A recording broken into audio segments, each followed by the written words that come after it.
Live. Let's just double check. Make sure we're good to go. The easiest way is to just go on my phone and look.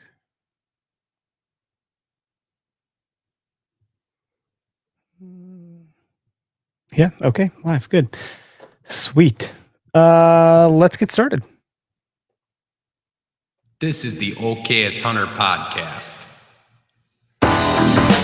Never pass on shooter bucks, because that's just meat in the freezer. It's your tag, you hunt how you want. This is Okayest Hunter.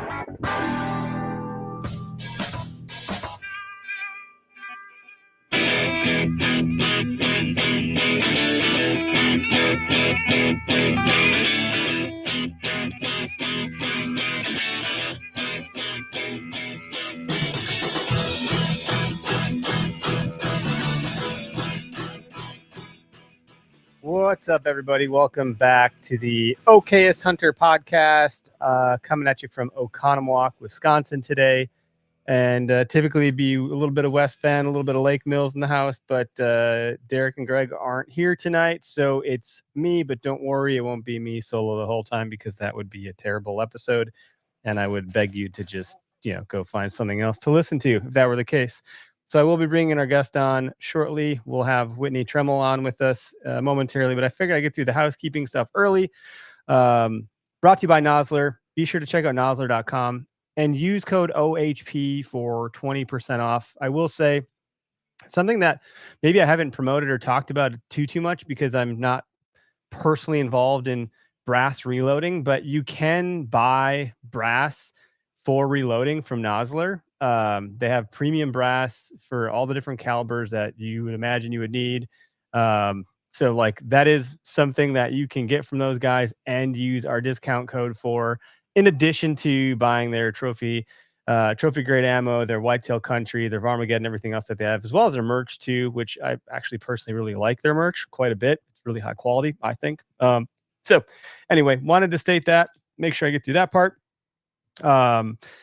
We are also working with a number of other partners, some of them very visible here on the screen. Latitude Outdoors, they're running a Father's Day sale. They're also doing a giveaway right now for an e-bike.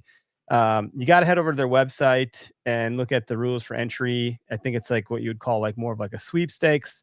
But the thing looks pretty cool. So they've obviously partnered with a brand to give one of those things away. I mean, I'm looking at buying a mountain bike actually, and kind of like, why wouldn't I buy an e-bike? Like, I'm gonna go bike riding with my kids. Maybe I would do that, like, because then I would, kind of be cheating a little bit, and that sounds nice, actually. Hey guys, why are you so tired? Well, we don't have an electric bike, Dad. That'd be something I'm looking at. Anyway, I'm not going to enter the contest, but you guys all should. Rack Hub, bring home the memories from the field, mount them on the wall in several different ways, whether that's a paddle you find from the Boundary Water Canoe area for moose shed hunting. Maybe you found some sheds out west looking for elk and muleys, or you're a whitetail guy like me and you got some sheds you found in Iowa or Wisconsin or Midwest or PA or whatever. Rack Hub's a great resource to mount your memories in all sorts of unique ways. So check out Rack Hub as well. And then Gerber Gear, we just did a really fun camp with a bunch of their gear for turkey and trout camp, and we just posted a little bit about it today. I've been rocking their Affirm foldable knife. That's been my go-to like daily carry knife lately. It's sleek, it's slim, it's got a longer blade as a foldable knife, but it fits in my pocket real nice. It's a low profile knife. It also has a belt loop clip. I'm not to that dad level yet, so it is just clipping into my pocket. But it's come in handy like as an everyday carry knife for me, and I've really enjoyed any chance I have to like take that thing out and put it to use. So you can use our code OHP at Gerber Gear as well. Their website, gerbergear.com. And stay tuned for our giveaway coming up in July. I know I've been teasing a little bit, but it is a sweepstakes. There'll be a lot of fun stuff. I'm excited to announce it all. It's been a lot of work to kind of get everything staged, prepped, ready. There's a lot of materials that have to go into effect, so to speak, to get that off the ground. Foam Fest has been launched on the event page. So you can go to our website, okayesthunter.com, go to the About. Under that, you'll find events, and you can navigate to the Foam Fest event page to register. It's $50, but you're going to get, as long as you register by I forget what the specific date is. It'll tell you on the event page, but you'll get a free T-shirt and a goodie bag. It'll include your meal for breakfast and lunch, and there'll be lots of things to enter in for the raffle. We are partnering with Backcountry Hunters and Anglers, the Wisconsin chapter, on that, and should be a ton of fun. It's August 9th this year. Typically, it's at the end of August. This year, we moved it up a bunch for several reasons. Reasons don't really matter, but there'll be youth friendly events, kid friendly events, family centric. Bring your wives, your kids, your husbands, like bring the family along.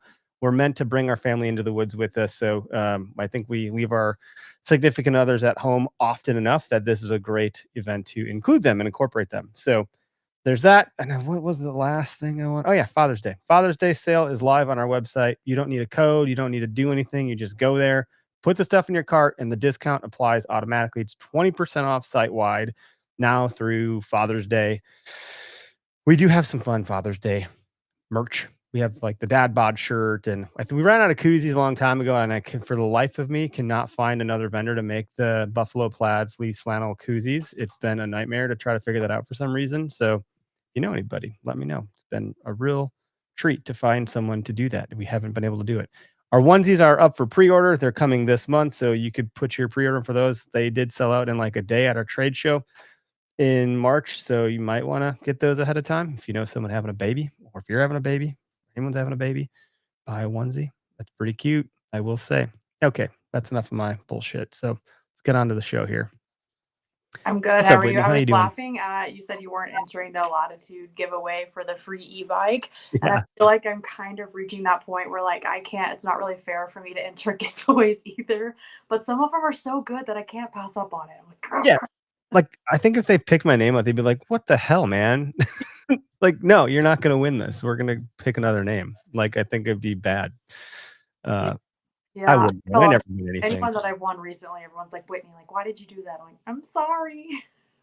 But if you go to an event and it's like a silent raffle and you put your ticket in, I think that is acceptable. Like, you should do those, right?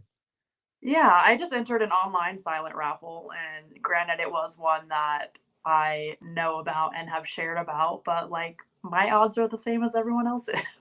Yeah, exactly. And who doesn't need a new e-bike? I mean, I don't have one and they look really fun. So I think that would be a neat thing to have.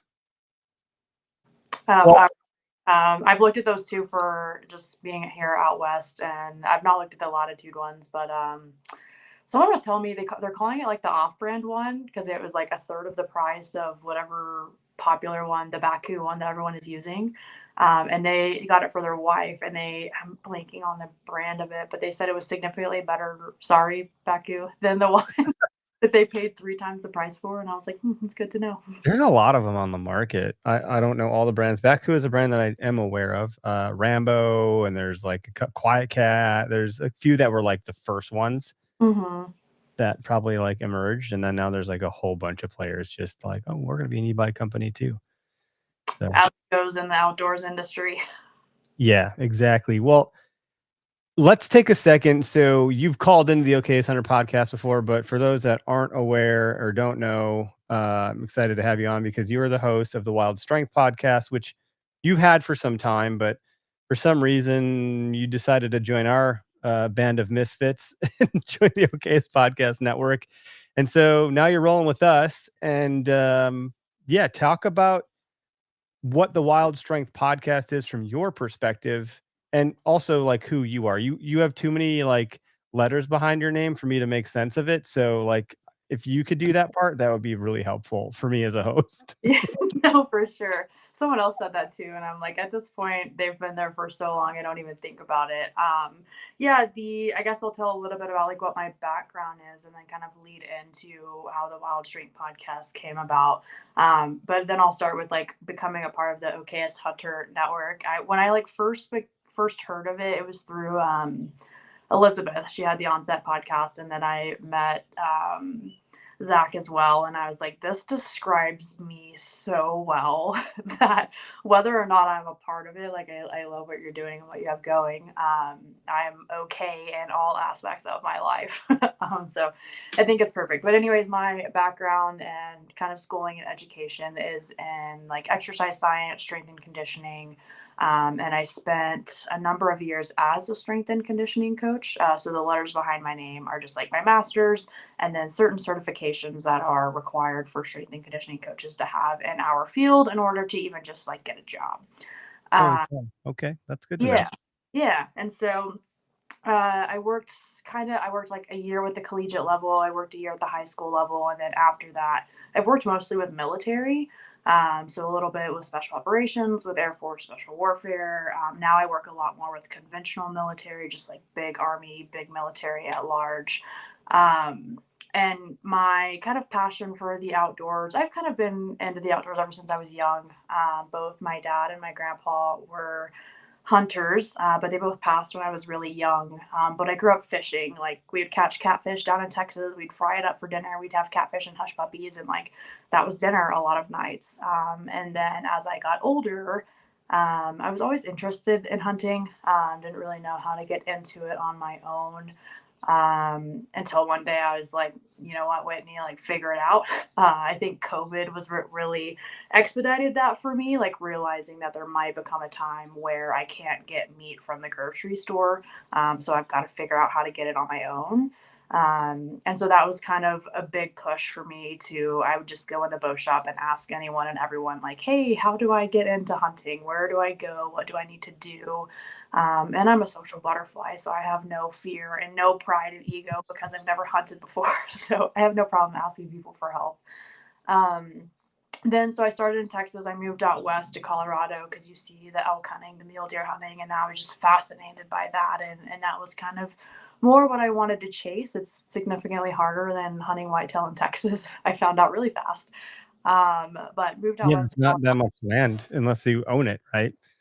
Yeah, it's tough down there because it was either a pay to play, paying someone to hunt their ranch or their property or their lease, or yeah, you have your own land, which I didn't. And every now and then, if you have a good enough friend, they'll let you come over for free on like the one free day that they don't have someone there. But it was just I wanted to get out on my own terms, and in Texas, it was I had to get out on everyone else's terms. So that was really tough. So yeah, Colorado also the draw to public land and having way more public land than I could ever imagine in Texas was also a draw as well. And so I kind of realized tying to the Wild Strength podcast, yeah, just my passion for outdoors and how I would train who I worked for in the military was very similar to how I would train myself or really anybody else who was preparing for a hunt. And I'm not even going to say a backcountry hunt because I feel like your physical fitness is important for sitting a tree stand or sitting a blind or anything. Like fitness is important in hunting. Whether like if you're just sitting there, if you are fit, you can control your heart rate better when your big target buck comes in and you don't miss them. Versus someone who's a little less fit that might interact with their shot process. So that was kind of like selfishly, I wanted to start a podcast to learn because I'm still, well, I've only been hunting. This will be my 5th season to learn more about hunting, but then also to have like some of my really good friends on who are way more knowledgeable than I am, and pick their brains and have like really good conversations with them. And hopefully people could learn from those conversations like I did. And so that was kind of where the start of the Wild Strength podcast came from. So wild is like for my passion and hunting in the outdoors, and then strength is from my background in like strength and conditioning and human performance. That's a wow. Thank you for like laying down the foundation. You've had you've been a guest on several podcasts. You've hosted yours for a little while now. I've had the opportunity to jump into a couple different episodes, and one of the questions I wanted to ask is like, I guess is there anything about your story that people you found might misunderstand, or things that like people haven't asked you that but they should? Yeah, good question. You know what I get a lot that like frustrates me is, and this may or may not answer your question. Um, and to be fair, I get before I say this, I'm going to preface it with like I get really positive feedback from my Instagram and my podcast and all of that. I had a dad message me one time and say like I pray to God that my daughter grows up to be someone like you. Like I get really positive feedback in that way. But I get a lot of also the men who are like, you get to do this because you're a woman, and men want to help you because you're a woman, and you got to go on this hunt because you're a woman. And I was even thinking about this today, so it's so funny that you asked because it's fresh. Someone said this recently too. Yeah. And I think for me, like I'm and before I ever even got into hunting, like who I am as a person is a hard worker. If I don't feel like I put effort into something, I don't feel that I deserve it. Like if I didn't work hard for something, I don't deserve this. Why is this happening to me kind of thing. So any critter that I've ever harvested, any hunt that I've ever been on, any trip that I've ever been on and also let me say, I've never made a dime from this podcast. So it's not like Yeah. podcast is bringing, yeah, you're like, same. It's not like this podcast is bringing me all these opportunities. I'm either going out there on my own. I do a lot of solo hunting, and not for any reason other than I just don't always have someone who can go with me when I have the time to go. Um, and anything that I've ever harvested or any trip, like it's all been on my own. And so I think it's easy to look at social media and to think that, oh, she has a podcast, so she's getting all these cool things, or oh, she's a woman and she's getting all these things. Well, I But think there's, a bad egg will ruin a bunch. Not to say that any females or girls that are doing things a different way are necessarily a bad egg, but there are very clearly some women that, like, it's visibly obvious that, like, yeah, they're on a guided hunt. Like, and yeah, so and good for them, sure, like, that's still the experience, and they're making the best out of whatever that looks like, but it's very obvious, like, that it's a curated thing, and it's mostly for content and for the camera, and, of course, they're gonna get their intrinsic value out of it too. That comes with the territory. mhm, However, like, how they got there is very different than your path, and, others that, like, are doing things that are kind of like this self endeavor, which the fact that you move states is, uh, that's a huge, like, mhm, uprooting. Like, hey, I have this dream, this pipe dream of, like, I'm gonna move out west someday, but, like, am I? I have 3 kids, like, I'm rooted down. yeah, That ship may have sailed for me. Maybe it has, maybe it hasn't, but, like, that's a lot to move to a different state with a different lifestyle, a different climate, and a different altitude nonetheless, like, and to be like, "You're just gonna go figure out how to chase elk? Are you kidding me?" Like, I've yet to do that. So, like, male or female, like, shit's hard. Like, good for you. yeah. And I think too, like it's not even just like you said, like there's one bad egg can ruin a basket. It's social media also, like, and it's funny. I was talking to someone the other day. I decided to, for a very short period, venture into the world of dating apps, and since have deleted it. Was not a fun time. But anyways, um, someone asked, like, like, can I see your social media? And instantly, my immediate response was, I could show it to you, but my Instagram looks like all I do is hunt and shoot bows, and I'm so much more than that. Like, I pride my first, I am like a decent human being, and then I am a hunter and an archer and all of these other things. So I didn't even like. I was like, I don't even want to send that to you because you're gonna get this false sense of who I might be. And then I started realizing, like, oh, maybe people who follow me think that too. Like, hunting is not my full time thing. That would be incredible, but it's not. Yeah, well, you have a master's degree. My wife is going for a master's degree right now, while being a mom of 3 kids, and it's a I love it. freaking it's insane. So, like, that alone by itself is really, a difficult task and one to be commended. But I remember Elizabeth Brownell, um, just had her first kid not too long ago, and in doing so, she hung up the podcast mic for the foreseeable future. She was running the Onset podcast, and she had Matt Ranella on, and that episode really ruffled my feathers because he had looked at her Instagram profile, which is her personal Instagram, and said, "Well, you have pictures in your bathing suit." It's like, but he was missing the point. I Like, love that. those Yeah. pictures weren't there to flaunt and, like, game the hunting community. Those just happen, like, of course, if I was at a beach, there's probably some bullshit of me in a swimming suit if you go far enough on my social media because I was at a beach with my kids. I'm not flaunting anything, not to mention, like, who cares? But he was missing the forestry of the trees, and the point was, like, so you have something that's a little bit opposite, like, you don't have any other personal things happening there, And it's like, gosh, you're damned if you do, you're damned if you don't. What the hell are you supposed to do? It's kind of asinine. So the other question that kind of dovetails that I had kind of like preloaded here in my mind is like, is there a controversial opinion you hold about fitness or hunting that like you're willing to stand behind that you think is like, let me air this out really quick. Let's talk about this. Mm. Good question. Controversial. I think my biggest thing is well, one, this isn't maybe this is simple always works. I think everyone wants to do the next fitness fad. CrossFit looks really cool, and if CrossFit is your thing, by all means do it. There was a point in my career where I thought it was the dumbest thing to ever exist. But at this point, like if people are moving, I want you to move. And if you like to move, you're going to do it more if you like to do what you're doing.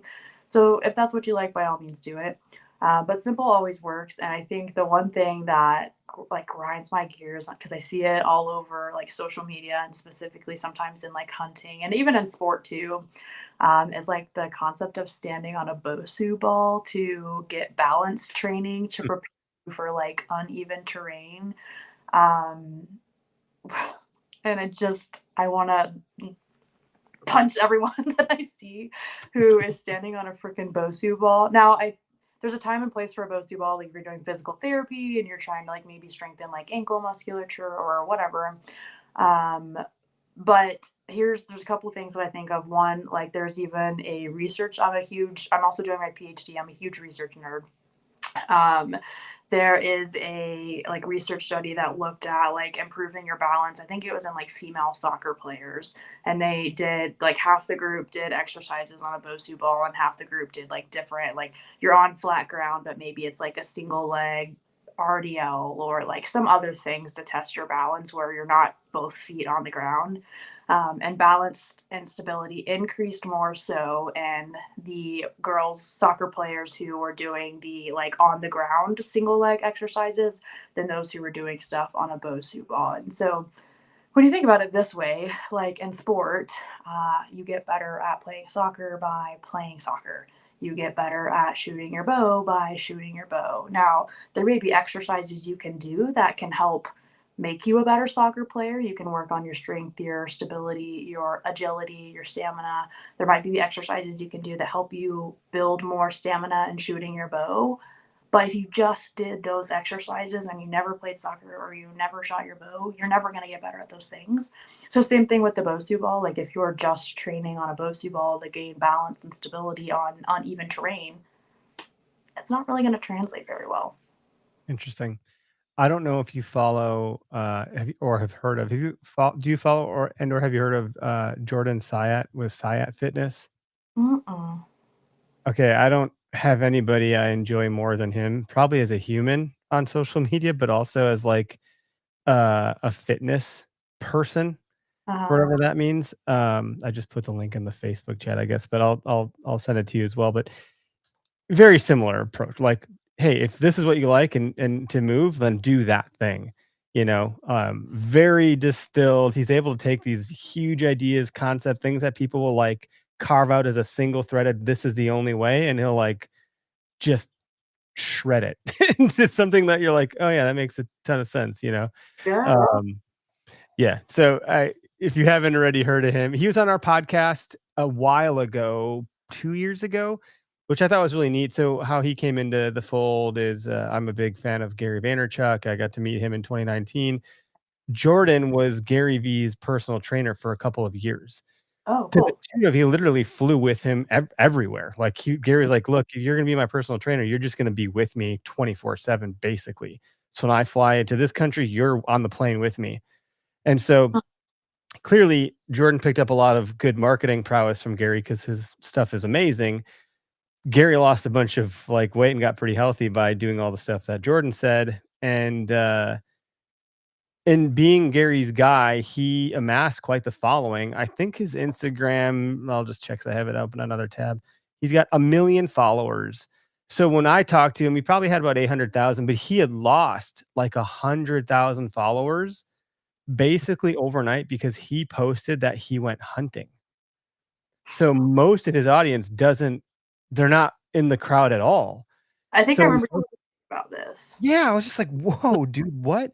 And his story was really cool. And he's obviously like super duper beginner hunter, because you always know when you talk to a new hunter, like it's like anything. If I were to start talking about any topic I'm not confident about or have experience in, like I'm not going to use the right words, like, and anybody that is endemic to a category or a topic, they'll know, like, oh, and it's not a bad thing, but like it was very much so you could tell he is new to hunting, which I thought was a really neat episode for that reason. But man, you should have him on your show. You guys would chop it up. And then Yeah. he's back then he was receptive to DM, so maybe he still would be. I'm not sure, and that would be an episode I'd be really like enthused to listen to. Yeah. Uh, Send over his page and I'll definitely reach out. I find that I like early on in my podcast, I was having more and more like coaches on and we were talking a lot about sure. training. And then as time has gone on, I'm having less people who are involved in the fitness, which is totally fine. I don't ever have like a plan for my conversations. But like as time goes on, I'm having more and more just hunting conversations. And I'm like, God, I really like need to scratch that itch again with some training conversations. These podcasts are very like you have the ability and luxury to, it's your show. You can be super selfish. Like when I started doing this, I would just have people on about things I want to learn about. I never thought about the audience. But it's like, look, I'm going to do this. I'm going to learn about it my damn self. And it turns out other people are interested too. That's kind of how it like evolved to now. It's just a bunch of bullshit. We just have BS sessions. But what is the word in wild strength? Like, what does the word strength mean to you? Like, what does that encompass? Because that's a pretty broad term. Like you mentioned strength and some other terminology alongside of it. I'm just curious, like, that could mean mental strength, physical strength, and to what degree and to how, and like, can you elaborate on that? Yeah, good question. I've that's kind of been, and if you ever like made it all the way through the end of it, I kind of always ask people like, what does wild strength mean to you? And so I got advice from someone before I ever started a podcast, and they were like basically saying, find a way to make it yours. Like do something every single episode that stands out, that makes it a little bit different, that makes it yours. And mine was the walk up song in the beginning, and then ending it with, what does wild strength mean to you? And that has been, unbeknownst to me, my favorite part of the entire podcast. Like, if I could just have people on and ask them, what does wild strength mean to you every single time, and that be the whole conversation, I would be okay with that. But like, what does it mean to me? I mean, kind of exactly what you said. I think I would lean more on the mental side of things. I think strength and fortitude and the ability to carry on despite any problems that are going on, the ability to carry on despite failure time and time again. I've failed in life, I've failed in work, I've failed in hunting, I've failed in scouting and the backcountry. Like, failure is my middle name, but I also succeed time and time again too, because I learn from those failures. And I think it takes a lot of strength to pick yourself back up, know that you're probably going to fail again, whether it's physical, mental, emotional, or whatever, and again and again and again. But then finally, if you keep pushing forward, and I'm stubborn, like I'm one of the most stubborn people you ever meet. So I think that helps me a lot. It's just to know, yeah, like you're going to be successful if you keep trying, no matter what. And I think it takes a lot of strength to continue to carry on and to keep trying, no matter what's going on in your life or in hunting or whatever it is that keeps holding you back. Yeah, well, that's a good answer. And we had a comment come through from Dirk on Facebook. He said, when I was 20 years younger, we launched Wilderness Athlete. No one cared about this 20 years ago. What's changed? And then he had a follow-up comment. Does wild strength mean having to do 500 push-ups before shooting your bow? I mean, I think you just answered that. It'd be a no. But what do you think has changed? Yeah. I have a thought about it, but I'm sure you're a bit closer to it, so your thoughts can be more valid than mine. Yeah, no, and I'd be curious to hear your thoughts too, obviously, just because you've been hunting longer. I think just even remove hunting entirely, like fitness is a trend. Like it's trendy to be in shape. It's trendy to eat healthy. It's trendy to go for a walk, which I love that. I'm not like saying that in a judgmental way. I love that fitness is a trend, although sometimes it grinds my gears a little bit when people do weird things. But I think that, yeah, fitness has become a trend, and I think people are recognizing, I know at least for me and like the people that I surround myself with, like I want to do this forever. And even I mentioned, working a lot with military, the verbiage that I always use with them, um, is like, how long do you want to be able to do this career? do you want to get your 20 years in? Do you want to? There is research that shows, like, even in like fire and law enforcement, that once you do your 20 years and you retire, you pass away a few years later because you spent so much time unfit, unhealthy, and stressed in your career. So then I look at the same thing in like hunting and just like lifestyle in general, like longevity. I want to be able to feel as good as I feel right now for as long as I possibly can. I want to be able to hunt and climb mountains for as long as I possibly can. I want to be able to draw back my bow for as long as I possibly can. And I recognize there's a level of fitness that plays into that, and level of taking care of my health, taking care of my nutrition that plays into that. And I think that's becoming a more and more like prevalent mindset, is the just the ability or thought to want to do this forever, and recognizing that like one day your time's going to come. I know for me, like, I've experienced a lot of like family members who have passed, and so um, like, I know my time isn't forever, but if I can extend that through my health as long as I can, why would I not do that? But I'm curious your thoughts. Yeah, I think more so because it's like a trend and a more prevalent mindset to just be healthy. And training and gyms are more accessible than ever, I feel like. Yeah, it's a good answer. My thought is like, I also am not hating on trends. If the catalyst gets you to do something positive, I don't care to that. And I remember when COVID happened, and a lot of the hunting community was like annoyed that people get annoyed at the reason why someone gets involved. And I look at it like, well, who cares what the freaking reason was? They're doing it now, and if they choose to stick with it, great. And if not, like, so what? Then it wasn't for them, and that's fine. Like, I don't know what there is to be mad about that someone's enjoying the same thing you enjoy. You had a different reason of getting into it that no one judged. So, like, why are you judging? Same thing with fitness. I don't care what gets you into it. If you're doing it, that is a net positive thing. I don't know if you watched our film Fork and Chicken, where Greg and Derek were in Oregon on a hunt for Mhm. blacktail. So a couple Midwestern guys hiking high elevation. It's on YouTube. It's on Carbon TV. It's worth a watch. It's fun. But they were with our friend Lyndon Lauren. I'm not sure if you know Lyndon or not. He wrote the book The Hunter House Band, which is kind of talking about what you're talking about, where he's like, hey, how long do I want to be? If this is the thing I love the most and I want to do this as long as possible, wouldn't it make sense to take the best possible care of my body so that I can do the thing that I love for another 20 years? Um, and if you watch the the film, Lyndon's a fucking beast. Like, he is an absolute well-oiled machine of a human being that lives what he preaches. And he's like, he's a researcher, so he wrote this book. I forget his pedigree and his background, but there's a reason he wrote the book. It like all lines up. Um, Great dude, super nice human, no ego, there to serve and help.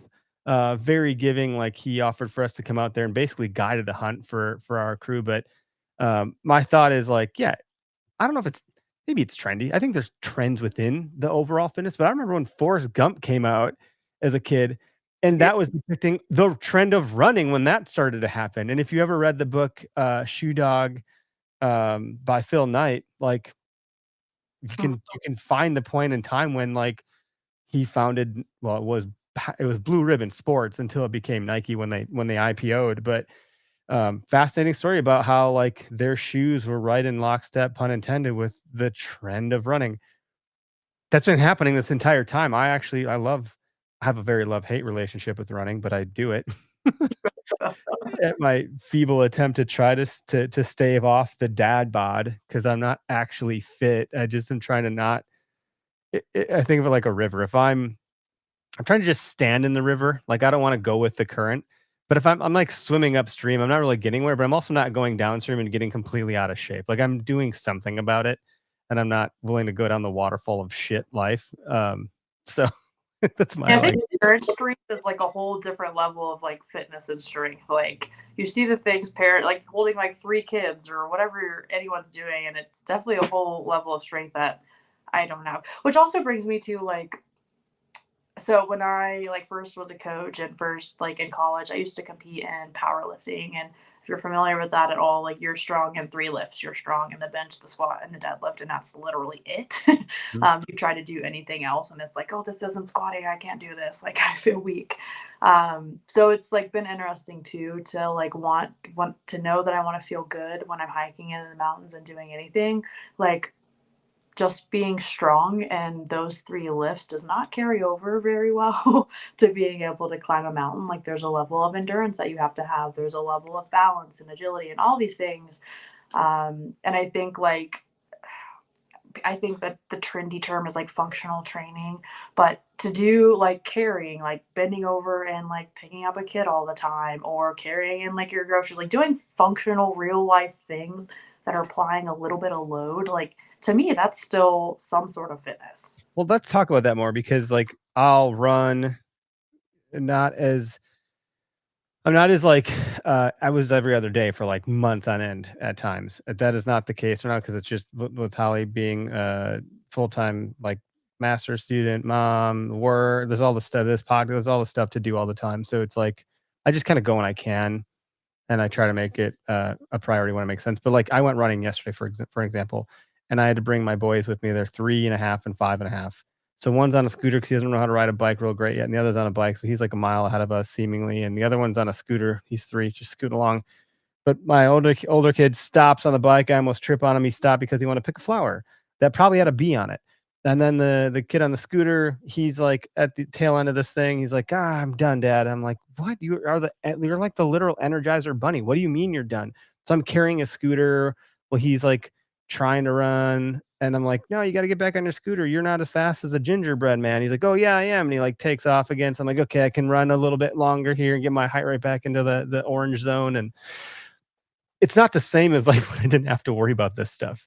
But Mhm. I'll carry a kid up to bed, up the stairs in my house, or all 3 of them in some cases, if they pass out down here on like a summer night or whatever. I'm like, I'm cooked. I'm like, why am I so out of breath? I'm like, I go to the gym, I run. Like, why am I feel like I just got the wind knocked out of me carrying a kid up the stairs? Like, what are the things in your expertise and experience that translate best to the mountain, Mhm. to the backcountry? What are the things you can do in the am I just gonna go on the Stairmaster and, like, suffer through that for an hour and that'll be my best bet? I'm sure there's a number of things, but, like, what are some of the things that you believe translate best for a hunter? Yeah. So I always like to look at it from the perspective of like what I call training qualities. And so kind of like I mentioned earlier, like the way in which I would train maybe like a soldier or a backcountry hunter or someone who just wants to be like fit for life would be very similar because the qualities are similar. And what I mean by that is like some level of strength. And that doesn't necessarily mean having the biggest squat, bench, and deadlift. Like strength can mean maybe you can carry it. How can you move a lot of weight in some capacity? I really like doing like sled stuff, like pushing and pulling sleds. And I feel like that is my new like ego thing is like I feel really strong doing that thing. Well, Um, that's a big one because I will drag deer out of the woods in a sled. Like, exactly. So that that and you have crush it too. That, like, kills my lungs. I feel like I'm gonna explode. I bet every time I'm doing those, it's the worst, but like the best thing ever. Honestly, if you were to ask me like what's one exercise that I could only do for the rest of my life, I think sleds is what I would choose. I see people doing it at the gym. I'm like, good for you. I don't wanna fuck with that. That looks hard. It's definitely not easy by any means. But some level of strength, right? And like what Yeah. I always say when you're picking something for strength, like pick something that you like and that makes you feel strong. Then also like another quality is some level of endurance. And I also hate running. I trained for a half marathon last year because someone dared me that I wouldn't do it. Even if it wasn't for that, I would not have done it ever. Prior to that, like I just did like sprints and stuff, like running longer than 2 miles was a huge ask of me. But like, so what are other ways that we can train endurance? I think people only think about running. We can throw on like a weighted vest that can be 10, 20, 30 pounds, and we can go for a walk around the neighborhood. We can walk our dog. How can we kill 2 birds with 1 stone? We can walk the dog, have our spouse with us and the kids with us. We can walk around the block and we can have a weighted vest on. And that's better than just sitting at home on your couch. Other ways that you can train endurance are having a bike. I know it's like really popular to get those like bike setups at home now, like the Mhm. spin. super popular, so that's a way that you can train endurance. You mentioned a stairmaster. Swimming, if you like swimming and you have access to a pool you can swim in, like that's a good way. Even just treading water if you have a small pool. Like there's so many ways that you can build the row things. Like there's so many ways that you can build endurance, and I think people think, oh, I don't like running, so I can't build endurance. How do you measure endurance then? Like, so you can build it, but usually you want to like take a snapshot of where you're at today and like in a month measure just much like you'd measure your weight. If you're trying to like whatever if the outcome or the goal is to become or have more endurance, how do you measure that? Yeah, no, good question. The, like, scientific measure is gonna be like your VO2 max, which is just the measure of oxygen you're consuming, but the average person does not have access to getting that. Sweet, the good old watch can give that to you. But I never know what it meant. I'm like, yeah, okay. It's like, Eric, you're -3 points today. I'm like, what the fuck? I, I don't feel -3 points. I'm starting my run, like trying to get hyped, and my watch is like poo-pooing me. Or sometimes it's like you're above average today. I'm like, oh, really? But why? Like, what's changed? So I never relate that yeah, really well. But so I don't know if that's what that is or not. But it does tell me the VO2 max, and I don't really know what to make of that stuff. yeah, so that's essentially the wearable data. I goodness gracious, I could go on a tangent on it, It's a but Garmin. I don't know if Garmin's any good or not, but I have a Garmin as well. To keep it like short and sweet, the wearable data is usually good within itself. So you have, oh, I'm blanking on the word, but if you're keeping up with like your weight via your Garmin and you're watching your weight on your Garmin only, then you can be consistent. But say like I'm watching my weight on my Garmin and then I'm looking at it on, which you can't even weigh yourself on your Garmin, but this is just an example. And then I'm like weighing myself on a scale, and then I have like a different kind of scale. Like they're all, none of them are consistent around each other, but they're consistent within themselves. The Garmin, when it's telling you like the plus or minus, like it says it's your VO2 max, but it's basically just basing it off of like your breathing rate and your heart rate.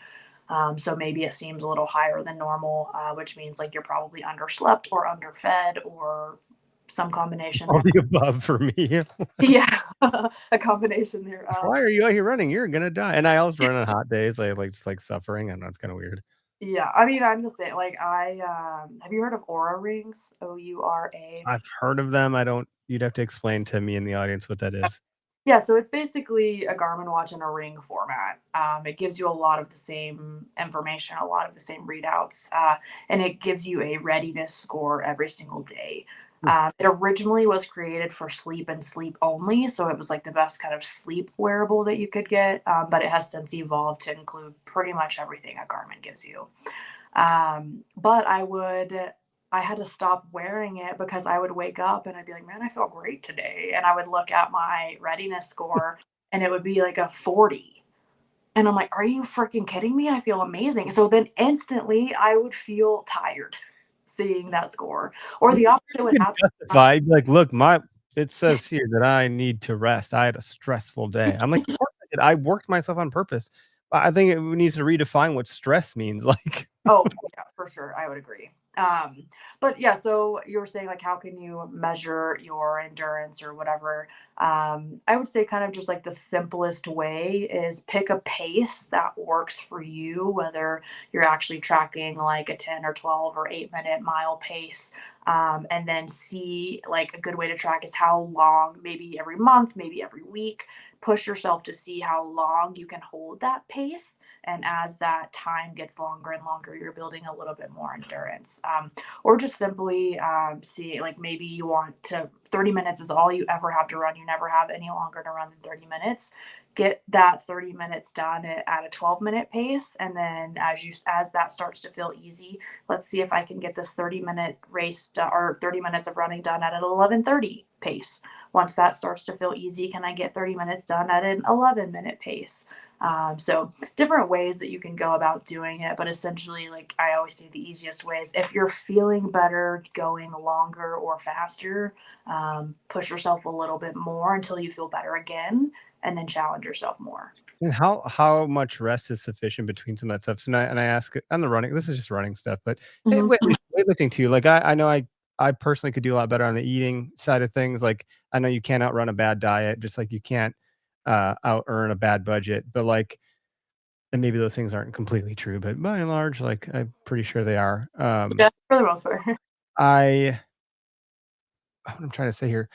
A buddy of mine, Anthony Heller, who runs the Deer Vein podcast, I think he's like maybe a touch younger than I am, but not by much. And Mhm. dude is like running 6-minute miles. I'm like, bro, how are you 40 years old running 6-minute miles? Like 18, I was barely doing that. And I, because I'm competitive, I'm like, okay, I'll do it. Not happening. I have to basically kill myself to do that. I don't even know if it's possible. Like, I don't think it is. But a summer ago, I was like really pushing it. And so I think I was measuring endurance without realizing it, but I was trying to get how fast can I run a mile? And so then I would run 5 or 10 miles to like see if I could over index. And then I was like, how much rest do you think I need in between the next go about? Because I've heard some people say they're running a mile a day or 2 miles a day. I'm like, shouldn't you be resting? Like the shin splints alone are going to break me.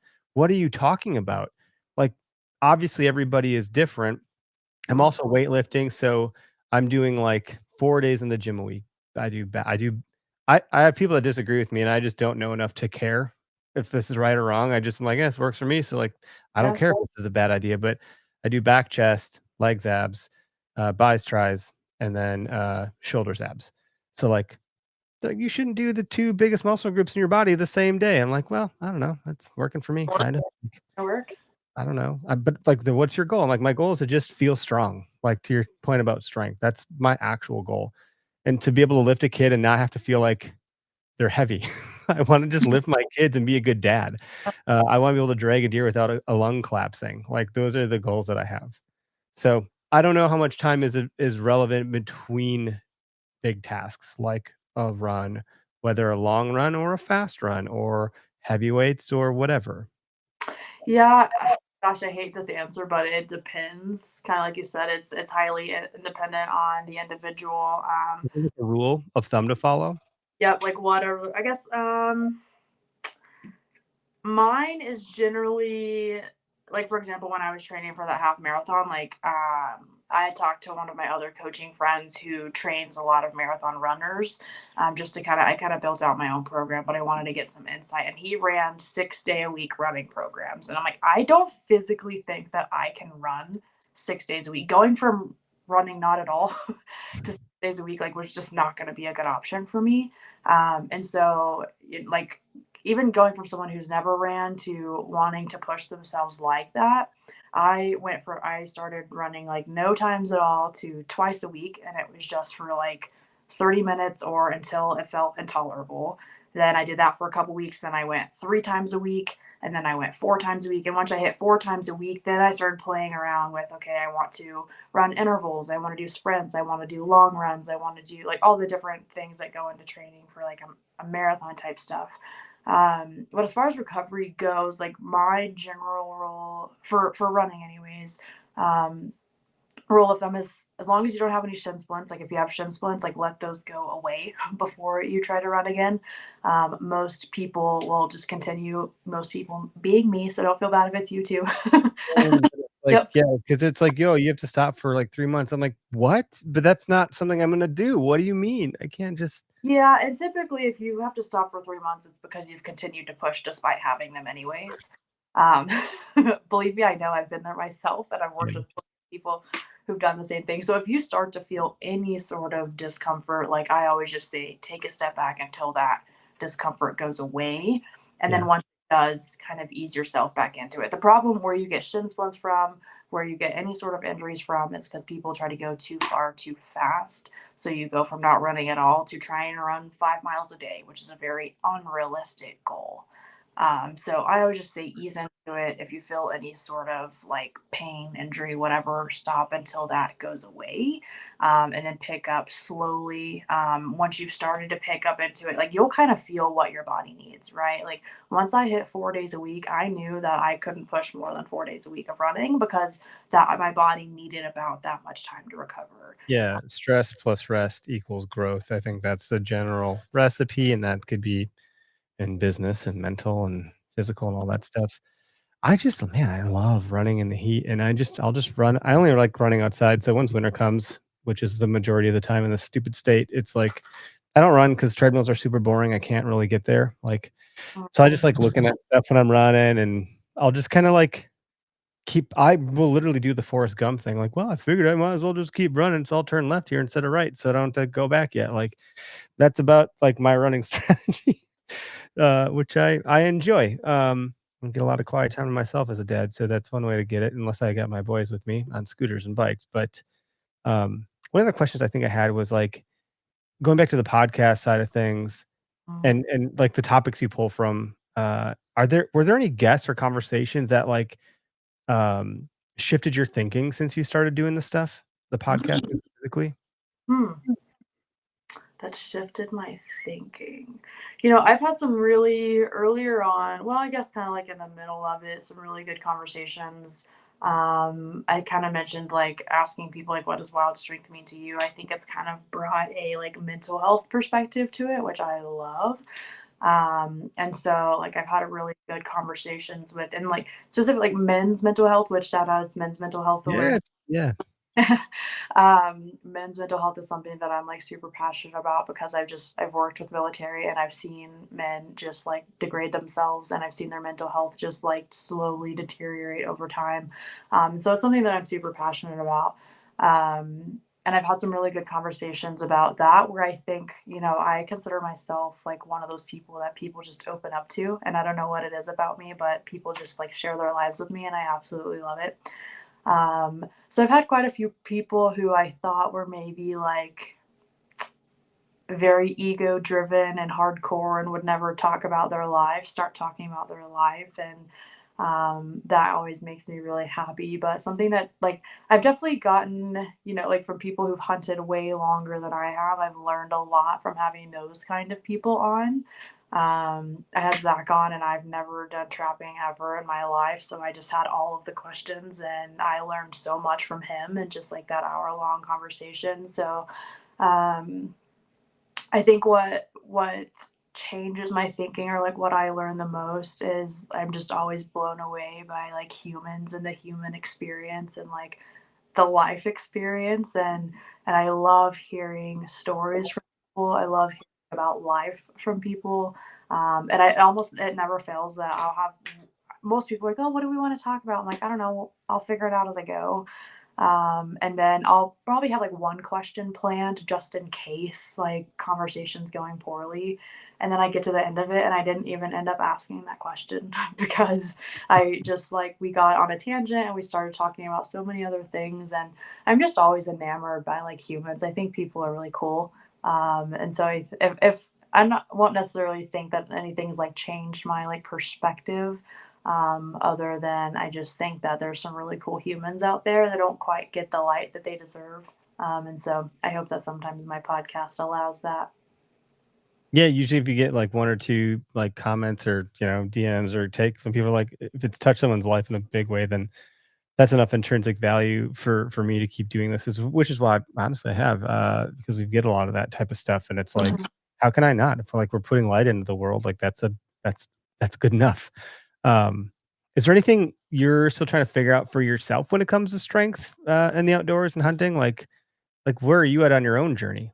Yeah, so much. I think like I'm in this fine line. I was actually talking to someone about this the other day of like I've gotten out there enough to know things. Like I've gone elk hunting the past 2 seasons. This will be my third season elk hunting, and I have not shot one yet. But I feel like every day that I'm out there, I'm a little bit closer and I'm learning a little bit more.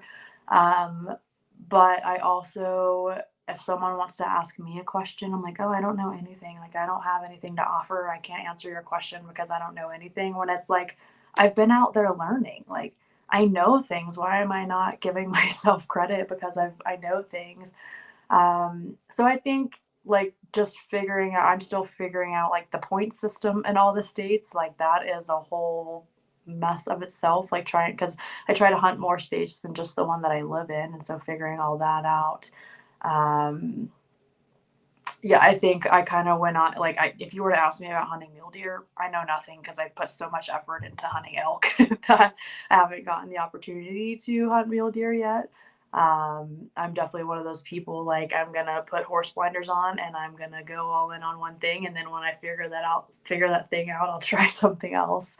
So I think, yeah, finding a balance between, like, giving myself credit that, like, I know some things, and I think too, like, I think people think if you I'm not saying people think this, but people who don't hunt or don't see it think, "Oh, like, you've never killed an elk or you've never done this, so, like, who are you to talk about it?" Versus when you talk about people who have elk hunted, they're like, "Oh, yeah, like, it took me probably, like, 5 to 7 years to harvest my first elk." And I'm like, "Oh, Yeah. okay. That feels real." Yeah, it's always interesting. I just dropped my pen. I think it's always interesting to rather than talk about what you know or don't know, which you have an ability to do because you do have, even if it's 10 minutes of experience, you now know something you could talk about. Whether or not people are gonna like, yeah, it's like a kid getting into something. It's like, okay, kid, like I'm doing this for 30 years. I admire your tenacity, but like you got a lot to learn, you know. But instead, talking about what you have learned gives you the space to like air that out without the sense of like imposter syndrome or Mhm. that someone's going to call you out on bullshit. It's like, well, no, I'm talking about how I'm learning about something actively right now. This is what I'm struggling with, this is what I've learned. This is how the season's going. Like those things I think are totally permissible. And I wish I would have known that kind of mindset or that perspective about how to go about it when I started. Cause I had the same thing. I was like, I don't have any deer on my wall. How am I going to talk about deer hunting as a podcaster? I was so worried about it that I wouldn't even say my name. If you go back far enough, I would just be like, this is the Word Hunt podcast because we weren't the OK's Hunter podcast. And Yeah. I would just start going because I was like, I don't even want people to know that I'm Eric Clark because if they go freaking look for me, they're like, this dude, what? Why am I listening to this idiot? He's never even hunted that long. Um, Instead, I was trying to like champion other people who had the experience. And I was just asking all the dumb questions, but there's something to that too.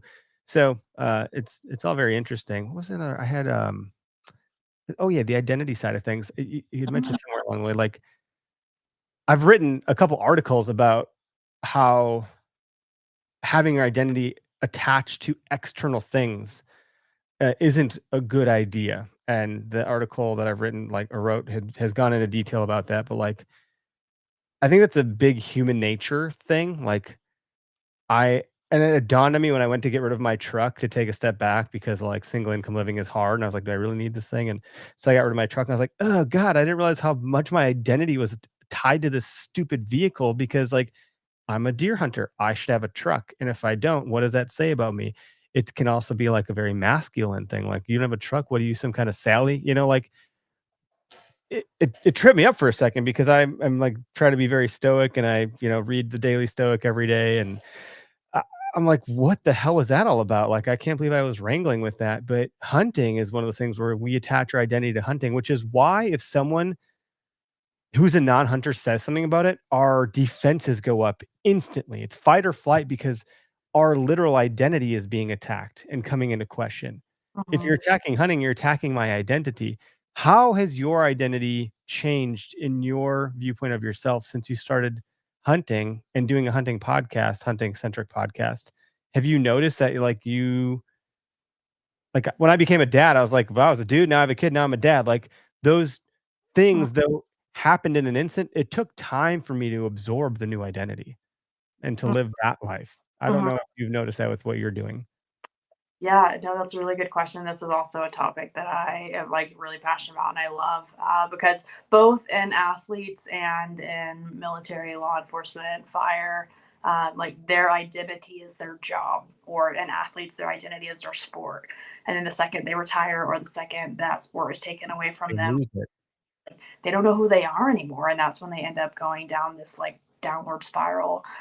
And so I've learned a lot being around those kind of people and seeing that happen and seeing kind of what that does to you. And I'm really hesitant to like have an identity, like you said, tied to something external. If I meet a stranger in public that I'm not at the bow shop, like they have no clue I hunt, I don't tell a soul that I hunt. I don't want them because it's what I've learned Isn't is it like people. that with CrossFit? Hey, I do CrossFit. Yeah, I do, yeah. Like, I've learned people are so intrigued by that, and then the second especially men, like the second you say that, then that's all they want to talk about. I'm like, well, I would like to learn other things about life and you before that's all we talk about. So I don't tell men or women, I don't tell people that I hunt if they don't already know that about me. Yeah. That's not, yeah, I'm not like the hi, I'm a CrossFitter, hi, I'm a hunter. For me, it's like hi, like I think that I'm a cool human and I think that I do cool things. I like pride myself in being like a semi decent human being. And I also usually always put other people first. So I try to learn more about other people before I ever really share anything about myself too. Um, That's gonna be really an uncomfortable podcast for you then. no, Like, let me ask you all these questions about yourself. no, no. And I will like when they're prompted, right? Yeah. Like, but I never volunteer information about myself until it's asked or prompted. Um, but I don't think like, and even like I said, my social media looks like that's probably my identity, and it looks like hunting and shooting a bow and all this stuff is like all that I do. But I'm just a person who likes to do cool things and who likes to go on adventures and who likes to put meat in my freezer and find any adventurous way to do that. And if hunting and being in the outdoors is how I do that, then that's how I get it done. But I do think I've also had a loss of identity crisis before. Like, in my career, I was forced to leave a job. And at that moment in my life, I thought my life was ending. I thought my identity was gone. I thought that I would never be able to like continue on with my career when that happened. And so I think because I had that moment of like, I don't know who the, excuse my language, I don't know who the fuck I am anymore. And I had to sit with that for quite a while. Um, and that isn't what happened, right? Like so many people knew me in my career before that happened and were like supportive of me throughout that and afterwards. But it was like my own thought of myself and my identity that I was like, I'm screwed for life. Like I don't know what I'm doing with my life anymore. I think because I've experienced that, like I don't really tie my identity to anything anymore. I had a moment where like I thought I knew what my identity was. It got completely taken away from me and I was distraught and I didn't know what to do with my life anymore. And then now I'm able to completely separate myself from everything that I've ever done. Yeah, it's interesting, and we don't even mean to tie our identity to different things, like, it's not that simple, like, we don't mean to do so. It just Just it have kinda it can happen, and, like, my wife, when she's a teacher full time, or she was. Can you hear me okay? I feel like my audio switched, I'm not yeah, sure what. you're Good to go, okay, she left teaching 7 years ago to raise our daughter, and she's like, "Wow, that's like a I am a teacher. That's what I have done. That's part of my identity." But it didn't dawn on her until later. And now that she's like re-entering the workforce, it's quite the opposite. She's like, My identity has been mom, and yeah, it's gonna continue to be mom. Like that doesn't go away."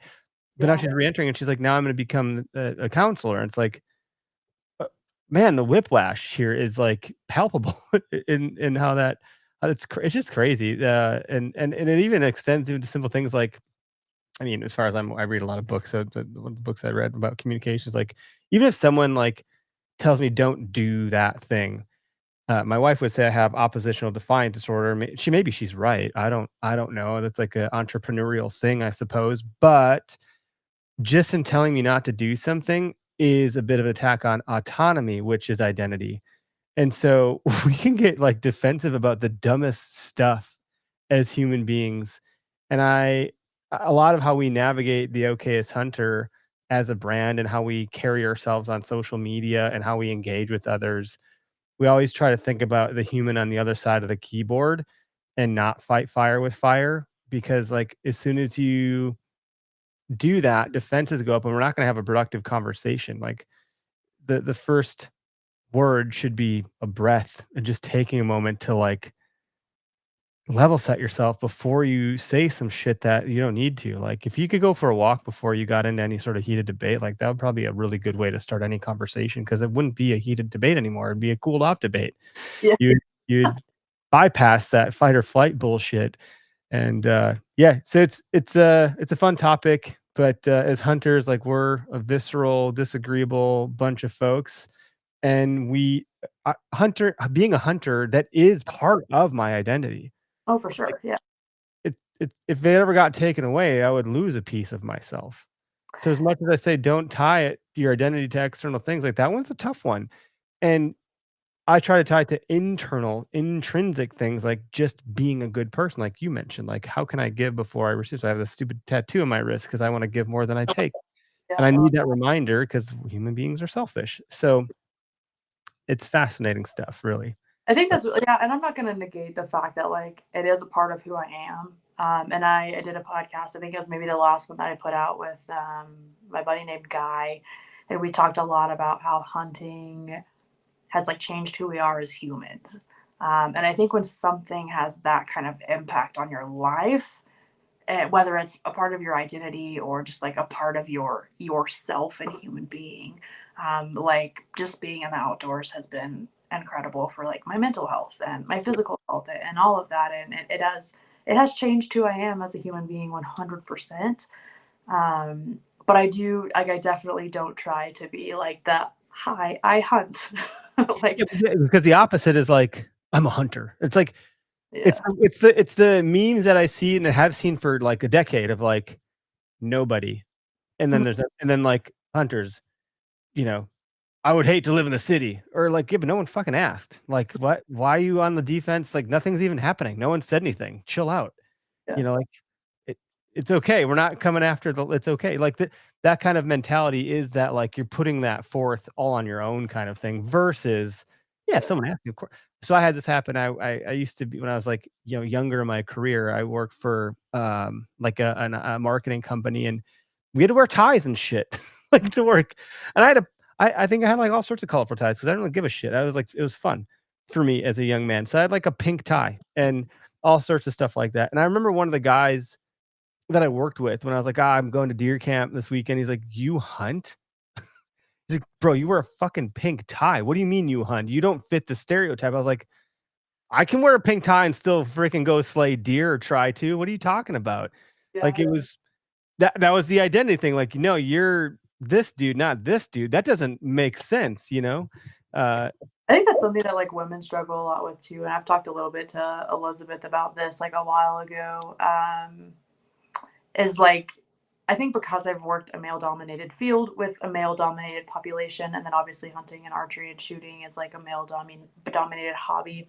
I'm very accustomed to like I don't put on a face, but like in my career, if I were to show up like with my hair done, full face of makeup on, all of that, like I would not be taken seriously by a freaking Green Beret. Like they're gonna look at me and they're gonna laugh at me and they're gonna think you don't know what you're talking about. So that's like I've carried that kind of mindset over from my career into like the outdoors and stuff, and like how I carry myself if I'm at like a TAC or an expo or something like that. And some people think, oh, that's unfortunate. Like you should be who you are, but like I've never been a girly girl, like, that's never been me, but I also don't think that there's anything wrong with that. I think that women can if you wanna look cute when you're hunting, by all means, freaking look cute when you're hunting. If you wanna dress up during the week and then, like, not dress up when you're hunting, by all means, like, you can do both, and I think, like, similar to what you're talking about, like, you can be a hunter, and you can be a tennis player, and you can be someone who wears suits and ties, like, you that can is be the all sorts of things at the same time. Like none of these things are mutually exclusive. Like, yeah. yeah. And do you have any advice for women that like are curious about hunting in the outdoors? Or I've often, seen posts on the internet about like, if you lift weights, you're gonna get strong, and like, heaven forbid a woman looks strong. Like that's not even the thing that could happen, by the way. But do you have any advice from in either of the camps that you reside in when it comes to wild Mhm. strength? Yeah. No, good question. I will start with like I've been trying to get big for years and I'm still a twig. So like just lifting weights is not going to get you big unless if like maybe you're on something to intentionally do that to you. But I think if nothing else, like I talk about a lot how like being strong in the gym makes me feel capable in all other aspects of my life, right? So it's like, oh, maybe going back to like the sleds, maybe I was pushing like 300 pounds on the sleds. And then I'm sitting here at work, like a paper that I don't feel like I know enough to be able to write, but I have to write it. And I'm like, are you fucking kidding me? Like, I was pushing 300 pounds on the sleds the other day. I can do this. Or like carrying the groceries in. Are you kidding me? Like, I was doing this at the gym the other day.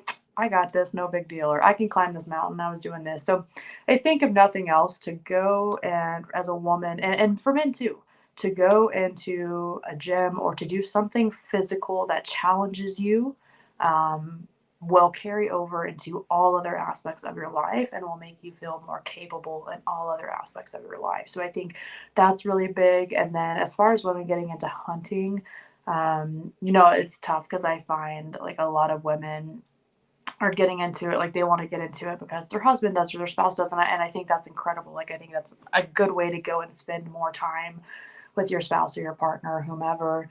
But for the women who like don't really have that help to help them, I think like so much to my surprise, and obviously it probably depends on your demeanor and how you approach it. But any man I've ever asked, whether it's at the bow shop or at the range or whatever, for help, like they want nothing more than to help me. And so don't be afraid to ask questions. Don't be afraid to reach out. Don't be afraid to seek help. Because anytime that I've ever done that, I've always gotten the help that I wanted and that I needed, and no one's ever really turned me down before.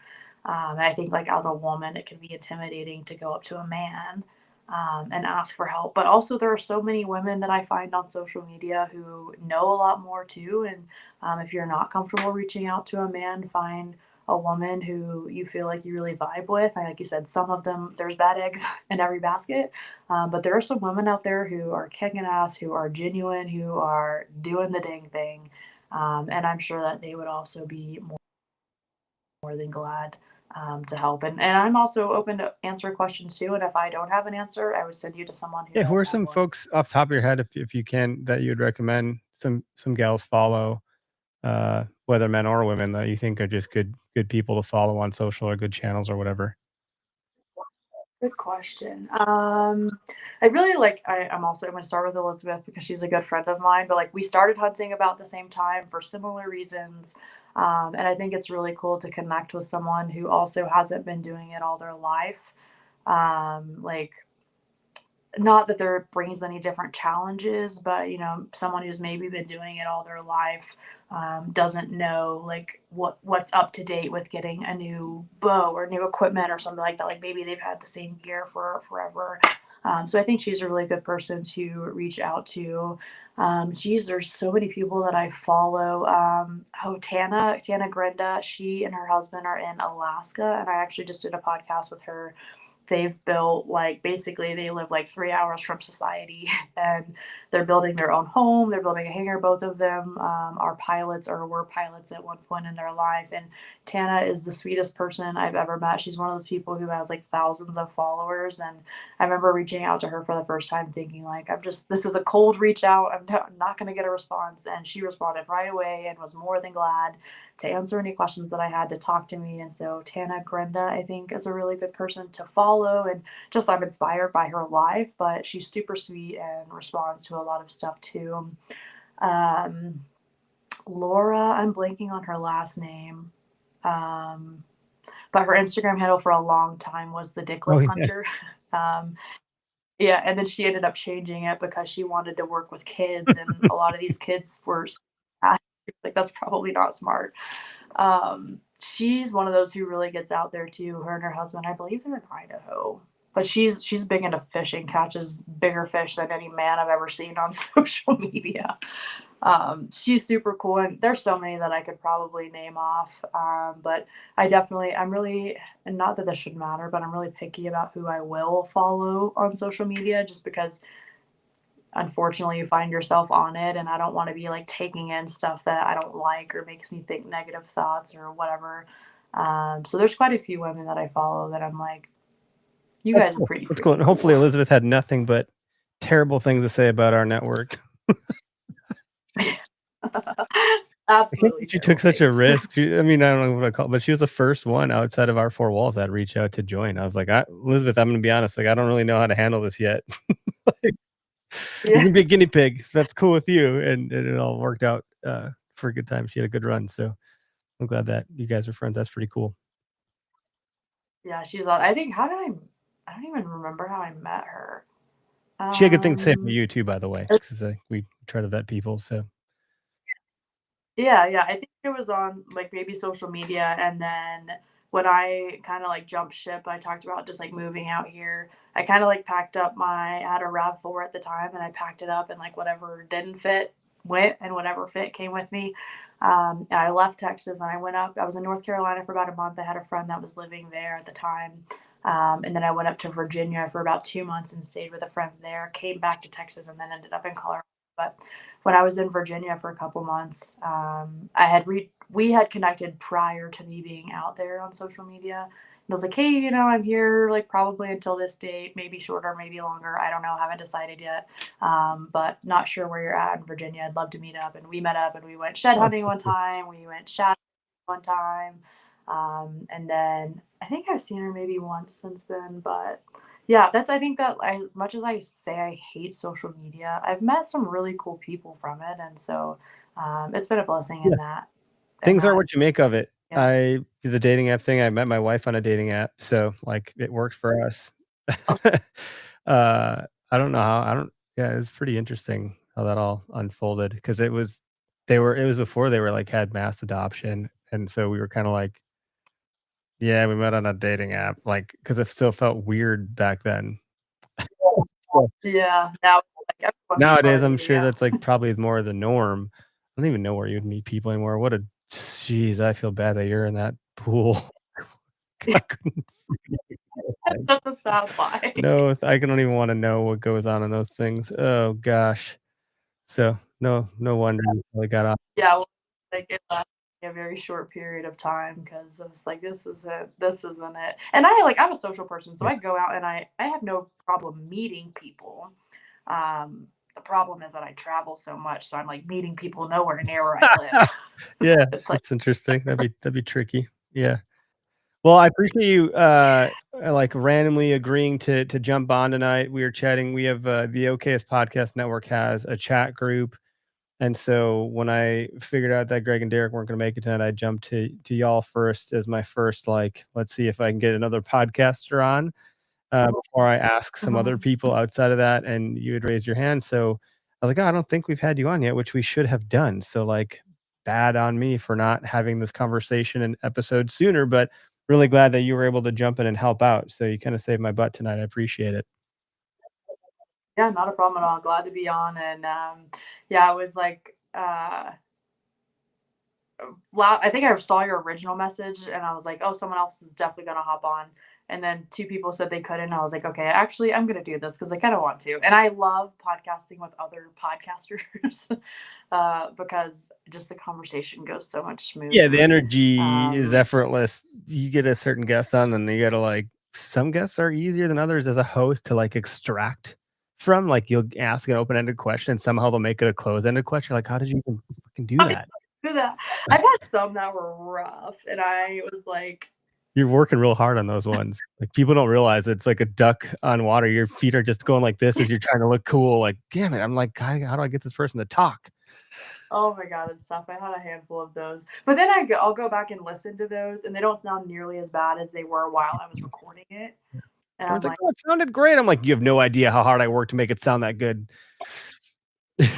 I definitely was carrying the weight of that one, but yeah, I love hopping on other people's podcasts because it's like this is so smooth and easy and fun, and I always enjoyed it. And the brief conversations that you and I have had before, I feel like it's always easy conversation. So yeah, thanks for having me on. I enjoyed it, and I think we had a lot of good things to talk about. Yeah, where do, like, do the shameless plug stuff, Mhm. Wild Strength podcast, like, how do you, recommend people go about listening, finding you, and all that stuff? Mhm. Yep, the Wild Strength on Instagram. I believe the page is Wild Strength Podcast, and then it can be found on all the streaming platforms that the OKS Hunter is found on. And I also sometimes I do video recordings and I will upload those to YouTube as well. I have a few like just audio only ones, and so those never make it to the YouTube. So YouTube gets posted a little bit less than all of the other platforms. But yeah, part of the Okayest Hunter podcast network, as we mentioned earlier. And then my personal page is just at Whitney Tramel, and then like 2 underscores after that, 1M, 1L. And I go back and forth. Like sometimes I post a lot on my personal page, and I'll post on my podcast page. It honestly just depends whichever one's open whenever I open Instagram. And Yeah, that's just I guess that's what I'm posting today. Yeah.